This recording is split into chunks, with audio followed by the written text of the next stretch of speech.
And the United Nations General Assembly is scheduled to meet today to discuss an immediate humanitarian ceasefire on the war between Israel and Hamas. The last time the Assembly met on the situation in Gaza was on the 27th of October, when 120 countries voted in favor of a Jordanian resolution calling for an immediate humanitarian truce to stop all hostilities. Ahead of the vote, the countries will vote a resolution for amendment put forward by the United States seeking that members unequivocally reject and condemn the attacks by Hamas on 7th of October. Let's talk to Global Affairs analyst Dr. Jide Ojo, who joins me live on The World Now. Let's begin with what you think the U.S. vetoed UN's resolution as regards humanitarian ceasefire in Gaza. According to the U.S. Deputy Ambassador, it says that it has now condemned the participants for not being able to condemn Hamas attack on October 7th. What do you make of this development? Well, I think the situation on ground is still very dire. And the UN General Assembly, the UN Security Council needs to up their game and do something very urgent to halt the genocidal attack on the Gazans. The way it is, the way the UN Security Council, the 15 members, particularly the five members with veto power, the way they behave, US will always veto anything that is against its interest and against the interest of Israel. And that was why the attempt at passing a resolution for ceasefire failed in October. Now, more than a month after, we have on our hands a very dire humanitarian crisis with 18,205 deaths, 1.9 million people displaced. So you cannot continue to play the ostrich. Obviously, a nation against a group is a mismatch, even in international war.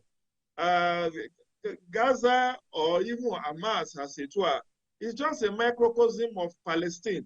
And you are using, it's like using a sledgehammer to kill a mosquito.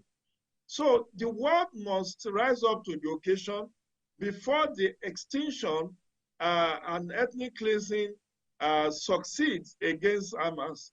I'm not by any stretch of imagination saying what Hamas did on October 7 was justified. But as it is popularly said, two wrongs do not make a right.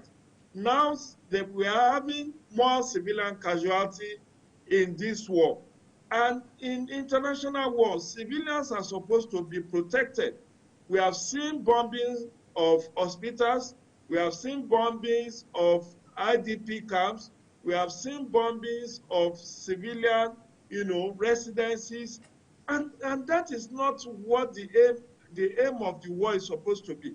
Even when Israel and US said they were going to see to the extinction of Hamas, I'm not sure Hamas has up to 500,000 fighters. But a whole country backed by the European superpowers, backed by America, is fighting a group of renegades, a group of dissidents. So definitely the world needs to condemn what is going on. I hear you, Gaza. Dr. Ojo, but are you concerned that we've not been able to see a united front in the condemnation of the October 7th incident, the same way the world has seemed to have come together to condemn the Israeli onslaught that is ongoing? I'm not surprised. That's the explanation I'm giving. I'm not surprised to the extent that US, for instance, Britain, France, and some of the allies, including Germany, allies of Israel, will never condemn whatever Israel is doing against Hamas or against Gazans. Let me put it more appropriately, against Gazans.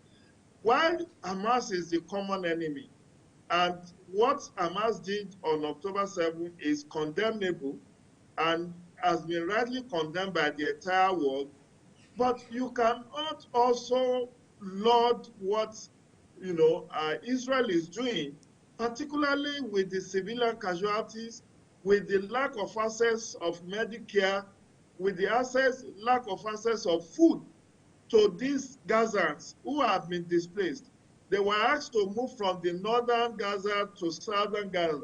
Now, Israel has expanded the military operations to southern Gaza as well. And that has put the civilian population in utmost jeopardy. Every life is sacred. I believe that what the world should work towards is to have a definitive ceasefire. Let there be dialogue to resolve this whole issue. The two-state solution that has been on the table for decades should be revisited. And each Israel and Palestine should be made to adhere strictly to that resolution. Not even condemnation will solve the problem.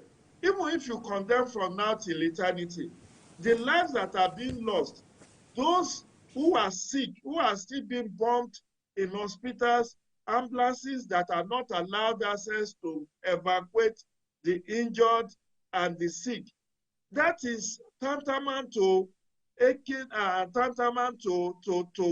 genocide or ethnic cleansing, and that is not supported by the international law. So my own concern is about the civilian population of Gazans, those who are not members of Hamas, those who want to live their normal lives, who are now in harm's way because of this war, which Indeed. is in its third month. Wow. 18,205 lives lost, Yes. 1.9 million people displaced. This is very, very unacceptable. I hear you, Dr. Joe. An emergency session of the 193-member General Assembly is expected to hold today. Hopefully, we see a resolution, in line with the humanitarian ceasefire in that part of the world. Thank you for talking to us, Global Affairs Analyst, Dr. Jide Ojo. My pleasure. Stay safe.